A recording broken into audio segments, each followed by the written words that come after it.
Hello guys, मैं कृष्णा सातपुते। स्वागत है मेरे यूट्यूब चैनल पे। और मैं आज सेकंड ब्लॉग बनाने जा रहा हूँ। आज इजाज़ कुरैशी का ओपनर पार्टनर है मेरा, उसका आज बर्थडे है। तो उसके बर्थडे पे सेलिब्रेशन करने जा रहा हूँ मैं अभी आज घर। तो चलो दोस्तों, अपन उसके घर जाते हैं इजाज़ कुरैशी के साथ। उसके घर में उसका ट्रॉफीज़ भी देखने को मिलेंगे, बहुत सारे बातें भी होंगे और उसका बर्थडे भी सेलिब्रेशन होगा। तो लेट्स गो।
दोस्तों अभी बर्थडे सेलिब्रेट करने के लिए केक की ज़रूरत रहती है।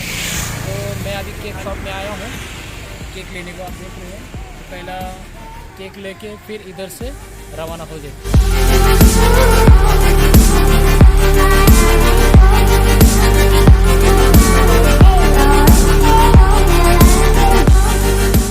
तो दोस्तों फाइनली अभी केक चॉइस हो चुका है। अभी हम ये केक लेके अब जाने वाले अभी एजाज़ के घर। तो दोस्तों फाइनली ये केक एजाज़ का रेडी हो चुका है। अभी मैं केक लेके अभी एजाज़ के घर जा रहा हूँ। तो बाकी का जो आप उधर जाके देख सकते हैं।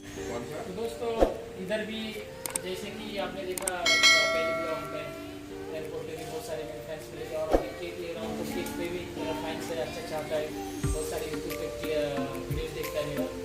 और इसने मेरा यूट्यूब चैनल जो चालू किया उसके लिए एक कॉम्पिटिशन करता हूँ।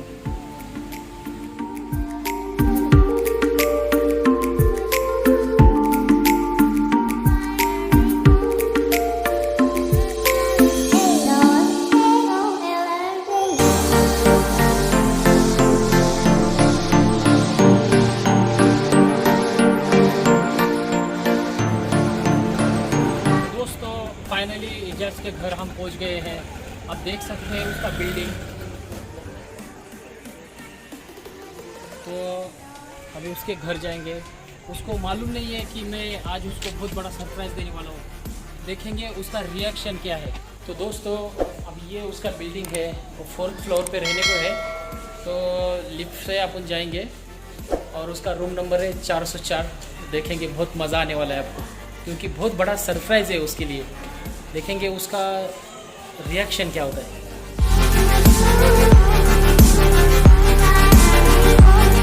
तो दोस्तों बहुत मजा आने वाला है। इजाज़ कुरैशी के घर फाइनली अपन पहुंच गए हैं और उसको एक मैं सरप्राइज देने वाला हूं। उसको मालूम नहीं है मैं आने वाला हूं। तो देखेंगे उसका रिएक्शन क्या होता है। मैं भी उसके फर्स्ट टाइम घर आया हूं।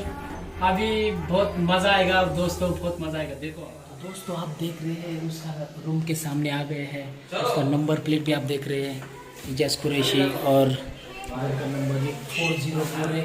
तो देखेंगे दोस्तों आप।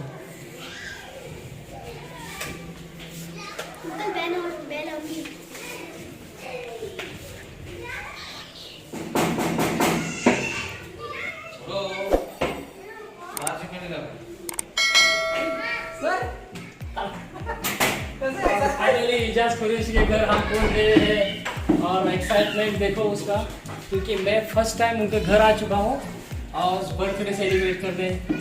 उनको मालूम नहीं था कि मैं उनके घर आने वाला हूँ। उनको मैं आफ्टरनून में बोला कि इजाज़ मेरे को लोकेशन भेजो, एक सरप्राइज देने वाला हूँ। तो आज मैं उनके घर आया हूँ उनका बर्थडे सेलिब्रेट करने। आ जाओ। आप देख रहे हैं एजाज कुरैशी के दो बच्चे बहुत प्यारे हैं। बेटा केक खाएंगे? केक लाया हूँ मैं आपके लिए। हाँ, बर्थडे किसका है आज? अरे बाप रे, तो केक काटा कि नहीं? खाया? और मेरे को किधर है? मेरे को कौन देगा केक? अरे ये तो मेरा है, तुम्हारा वाला केक किधर है? हाँ, तो अभी मैं नया केक आने वाला हूँ, मस्त मिलके केक खाएंगे। हाँ, तो मेरे को पहले दोनों का नाम बताओ। तेरा नाम बता पहले, क्या है? जोर से पूरा नाम। अब्बा का नाम? सरनेम? सरनेम? अभी तू बता, तेरा नाम क्या है? जोर से बता, मेरे को सुनाई नहीं दिया। नाम जोर से नाम बता। नाम क्या है?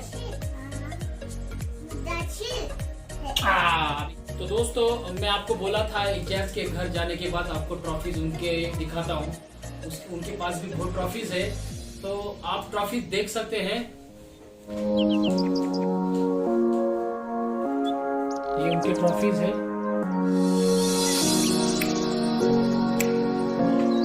ये रतन बुआ ट्रॉफीज के हैं, देख रहे हैं आप। गोवा सॉरी सांगेल प्रीमियर लीग जो मैच हुए थे, देख रहे हैं। IPL 2016 में मैन ऑफ द मैच हुआ थी, 50 मारा था उस टाइम पे। और ये श्रीवर्धन का ट्रॉफी है। बहुत सारे ये कॉन कप जो मैन ऑफ द सीरीज मिला था, और वही टूर्नामेंट में मैन ऑफ द मैच रह गया था। ये रतन बुआ के 2 मैन ऑफ द मैच है। रतन बुआ की स्पेशल टूर्नामेंट रहता है। और ये जो ट्रॉफी देख रहे हैं, कितने सालों से मैं रतन बुआ ट्रॉफी खेल रहे हैं, यही ट्रॉफी रहती है, कोई चेंजेस नहीं रहते। वही उसके वजह से रतन बुआ ट्रॉफी का एक अलग ही नाम बन चुका है। आप देख रहे हैं ये हमारे जो बिग फैन है आरएस राहुल शाह बोल के, इनका भी बहुत बड़ा प्रेस है और बहुत सारी ट्रॉफीज आप देख रहे हैं। तो दोस्तों, बहुत ट्रॉफीज है उनके पास भी, लेकिन उनका जो होम टाउन है इंदापुर के घर में बहुत सारी ट्रॉफीज है। मैं उनके घर में गया हूँ, और इधर थोड़ा जगह कम होने की वजह से एजाज सर ने ये ट्रॉफीज इतना ही लगा सब सेट किया है। दोस्तों, ये मेरा ओपनर पार्टनर, बहुत सालों से हम ओपनिंग खेल रहे हैं, बहुत सारे पार्टनरशिप भी किए हुए हैं। तो उसमें आपने देखा होगा, शक्ति चषक में भी 100+ पार्टनरशिप हुआ था। रतन बुआ ट्रॉफी में डोंबिवली में भी 100+ पार्टनरशिप हुआ था।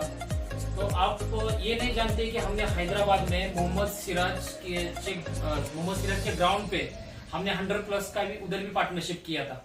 और मोहम्मद सिराज का जो ग्राउंड है वो छोटे बचपन से उधर ही खेल के बड़े हुए हैं।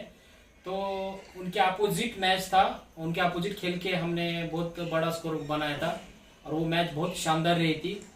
तो दोस्तों, मैं आपको एक किस्सा सुनाने जा रहा हूँ, क्योंकि मैं वो किस्सा जो हुआ था उसका गवाह हूँ मैं। जब शाहिद शेख ने जो कवर में एक शॉट मारा था, वो कैच लेते टाइम अपना जेडी, बाद में अनिकेत सानप, अनिकेत राउत और जो राज गोटनकर, ये तीनों टकरा गए थे। आपने वीडियोस में देखा होगा बहुत बार। तो उसमें टक्कर इतना जोर से हो गई कि राज गोटनकर की सांस नहीं चल पा रही थी। तो जैसा ये सब टक्कर होगा, सब तीनों गिर गए थे। तो कम से कम बहुत बड़ा जो पैविलियन बनाया था प्लेयर के लिए, डगआउट, तो उसमें से ऊपर से जंप मारा था एजाज कुरैशी ने। तो उसके पीछे मैं भी जंप मारा था। फिर जाके सब उधर माहौल देखा तो सब गिरे हुए थे, सब तीनों। तो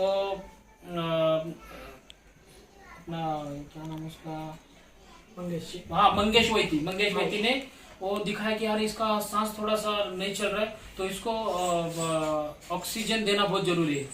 तो एजाज कुरैशी ने कुछ भी सोचा नहीं कि क्या है, कैसा क्या है। अभी कोरोना काल चल रहा था, आपको तो मालूम है। वो बिना सोचे उसके माउथ टू माउथ जो ऑक्सीजन दिया, तो वो पूरा ऐसा गिरा था, ऐसा मतलब अलग ही फील था उसका। और आंखें जो आप मैं बता रहा हूँ, आंखें ऐसा ऐसा हो रहा था। तो मैं सोचा यार ये बहुत सीरियस मैटर है।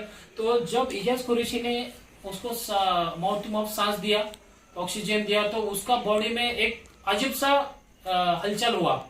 तो वो फिर हलचल, फिर बाद में उठा तो उसको समझ में नहीं आ रहा था क्या चल रहा है क्या नहीं, वो ऐसा ऐसा देख रहा है। तो उसको मैं बोलता हूँ जो जीवन दान मिला इजाज कुरैशी के वजह से मिला। तो आप उनके जबान से ये सुनिए। एक्चुअली उस टाइम पे मुझे कुछ नहीं समझ आया, क्योंकि जब मैं विकेट होने के बाद आकाश तारीकर मेरे जगह पे बैटिंग के लिए गया, तब मैं आके जस्ट मेरा बॉडी एक ग्राउंड से बाहर आने के बाद एक गर्म ही बॉडी था। तो हिसाब से मैं कुर्सी पे बैठा ही था। तब तक शाहिद ने कवर्स में जब शॉट मारा, तब मैं देखा कि बॉल के पास ही मेरी नजर थी। तब तीनों प्लेयर मेरे सामने ही टकरा गए। मैंने कुछ भी मूवमेंट नहीं किया, मैं खड़ा ही था। जैसे ही मैंने तीनों टकराए तो मुझे लगा कि यार बहुत डेंजर एक्सीडेंट हुआ है, जल्दी जाके किसी ना किसी को पहले चेक करेंगे कि किसी को कुछ ज्यादा लगा तो नहीं। तो मैंने दो लोगों को पहले फटाक से देखा कि उन लोगों को थोड़ा सा हिल डुल रहे थे लगने के बाद। लेकिन जब राज गोटनकर है ना, राज गोटनकर ऐसी हालत में जब वो गिरा, जब गिरने के बाद वो सीधा सर के ऊपर पटक गया। जैसे उसको जेडी का या अनिकेत का हाथ जब इधर उसकी ये बाजू एल्बो लगा था। जब ऐसा कैच लेने गया तो एल्बो लगा था, मैं एल्बो लगा था। तो वो ये लगने के बाद वो सीधा घूम के ये सर के बल पटक गया। पटकने के बाद जैसे ही मैंने उसको देखा कि उसकी सांस फूल रही थी, जैसे उसकी सांस फूल रही थी ना, तो ये नाक के जो फ्रंट बाजू है ना, ये सिर्फ हिल रहे थे नॉर्मली। और थोड़ी देर में ऐसे ऐसे करके वो सांस रुक रही थी उसकी। तो तब माहौलकर और मैं साथ में ही थे। मैंने 3 से 4 बार उसके चेस्ट को प्रेस किया। पहले प्रेस किया, कुछ मूवमेंट नहीं हो रही थी। फिर मैंने एक बार जोर से और एक बार किया तो मूवमेंट फिर भी नहीं हो रही थी। फिर माहौलकर ने मेरे को बताया कि इसको माउथ टू माउथ सांस देना पड़ेगा। तभी मुझे इतना जल्दी क्विक आइडिया नहीं था, लेकिन माहौलकर ने क्या बताया कि इसको माउथ टू माउथ सांस देना पड़ेगा। तब मैंने आगे पीछे का कुछ नहीं सोचा। मुझे लगा कि यार इसकी जान तो बचा नहीं, कुछ ना कुछ तो करना पड़ेगा। तो मैंने उसको माउथ टू माउथ सांस दिया। पहले एक बार सांस दिया, तब मैंने इतना प्रेशर नहीं लगा था। लेकिन सेकेंड टाइम मैंने जब प्रेशर लगाया माउथ से, तब जाके उसकी जो सांस निकल के आई, मतलब खुल गई।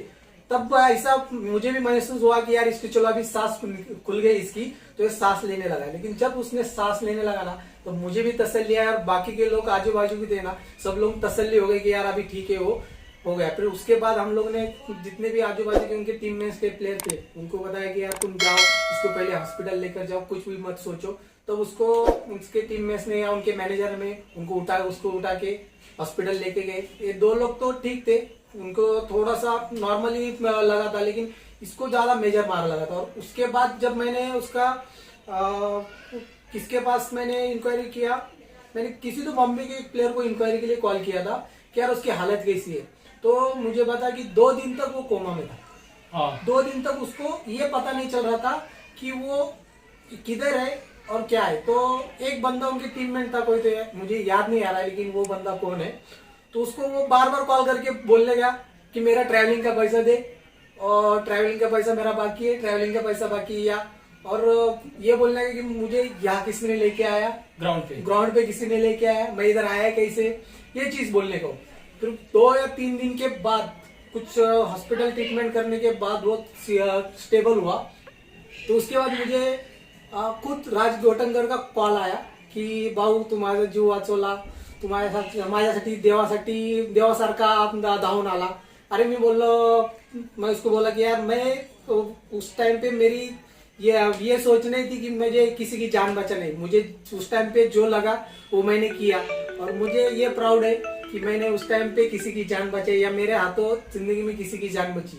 तो ये मुझे मैं वो उस चीज पे मैं प्राउड फील करता हूँ। मैं बोला ना, मैं उस चीज पे मैं यही कहता हूँ कि मैं उस चीज पे मैं प्राउड करता हूँ कि मैंने किसी की जान बचाई। तो दोस्तों आप देख रहे हैं, बहुत सॉलिड मूवमेंट था वो, बहुत डेंजर मूवमेंट था।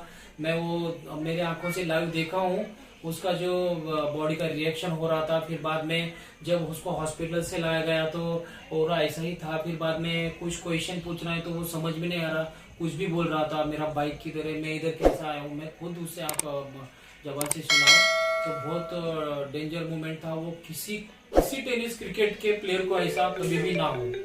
तो कभी भी टेनिस क्रिकेट प्लेयर को एक ही मैं बोलना चाहता हूँ, जब भी थोड़ा ऐसा कुछ मूवमेंट आया तो संभाल के क्रिकेट खेलो, संभाल से फील्डिंग करो, देख के।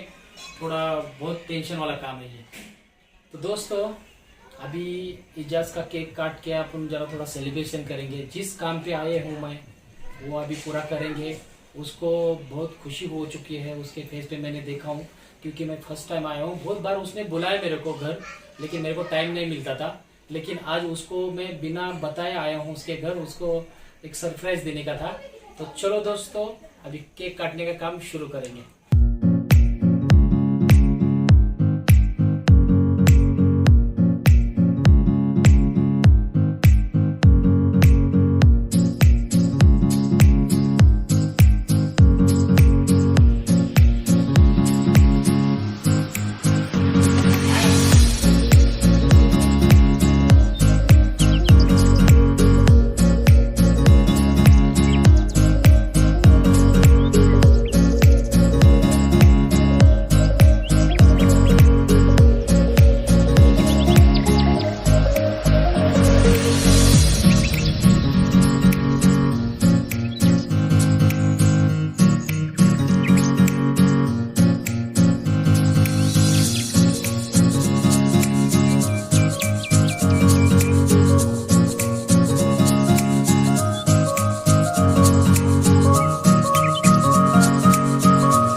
तेरा है?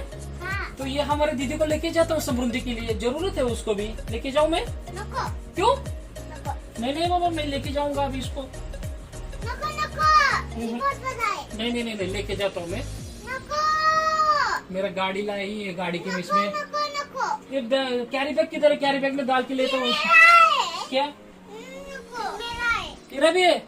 तो मैं समृद्धि को दे के आता हूँ दीदी को हमारे, फिर बाद में दूसरा तुम लेके आता।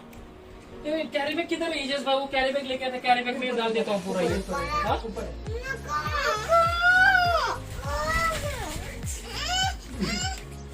पप्पी दे फिर, पप्पी दे फिर। अब इधर कौन नहीं देगा? अभी नहीं लेके जाता।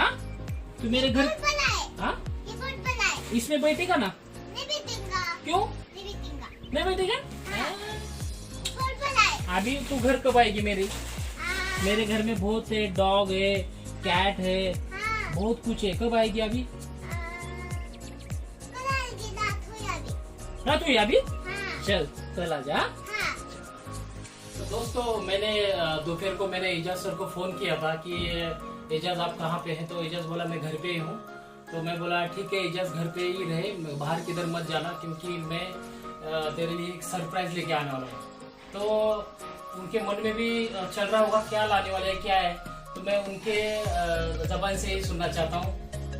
एक्चुअली सर के ऊपर हम लोग ज्यादा करके भरोसा नहीं रख सकते, क्योंकि सर का रिकॉर्ड है।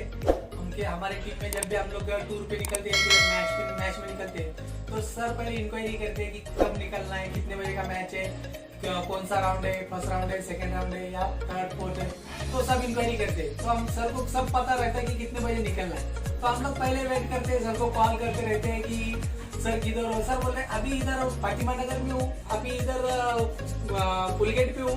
हम लोग अफजल भाई के घर के पास स्टे करते रहते, वेट करते रहते हैं सर का। तो मुझे पता था कि सर कॉल करेंगे, तो सर कभी उनकी गारंटी नहीं रहती कि आएंगे। तो मुझे ये शौक लगा कि सर फर्स्ट टाइम मेरे घर पे केक लेकर आए, इसलिए मैं इतना एक्साइटेड हो गया कि सर मेरे दरवाजे के ऊपर नॉक करके मेरे बर्थडे का केक लेकर आए। तो इसलिए मेरे चेहरे पे इतनी खुशी थी।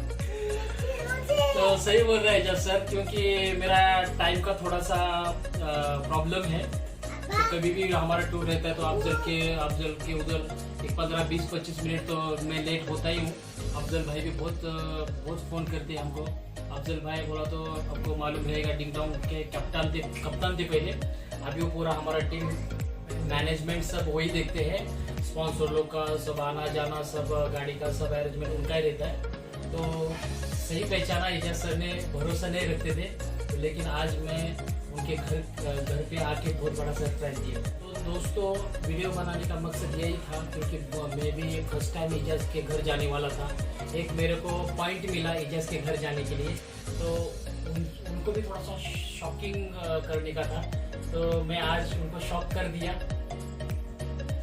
तो यही चीज मैं कहना चाहता हूँ कि सर ने बहुत अच्छा काम किया है कि हमारी टीम में से किसी का यूट्यूब चैनल नहीं था, सर ने स्टार्ट किया। बहुत खुशी हुई मुझे सर का चैनल देख के यूट्यूब पे, और व्यूवर्स भी उनके 25 के हो चुके हैं, प्लस हो चुके हैं। तो मैं एक चीज कहना चाहूंगा, जितने भी हमारे फैन फॉलोअर्स है हमारे टीम के या सर के, तो ज्यादा से ज्यादा सर के यूट्यूब चैनल को सब्सक्राइब करें, या उनके वीडियो को लाइक करते रहे या शेयर करें। बस यही कहना चाहता हूँ सर को कि आपका चैनल ऐसे ही तरक्की करते रहे, यही दुआ करता हूँ मैं। थैंक यू थैंक यू यार।